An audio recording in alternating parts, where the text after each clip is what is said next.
কিনারে জাল্লা হাওর নেত্রকোনা কেন্দ্র উপজেলার একটা বিশাল হাওর, যে হাওর এখান থেকে প্রায় 10 কিলো প্রশস্ত, এবং এই অঞ্চলের মানুষগুলো এই বিলের মাধ্যমে অনেক মাছ আহরণ করে সারা বাংলাদেশে সাপ্লাই দেয়, বিশেষ করে ঢাকা অঞ্চলগুলিতে সাপ্লাই দেয়।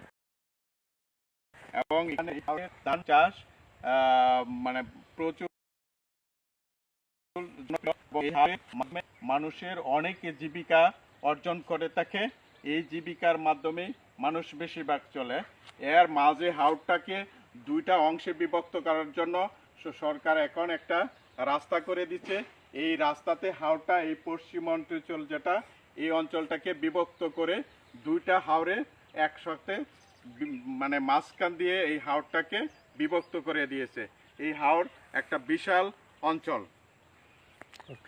এই হাওরের মাধ্যমে ধন্যবাদ সবাইকে, ভালো থাকেন। এখন আবার কাটতে দিই।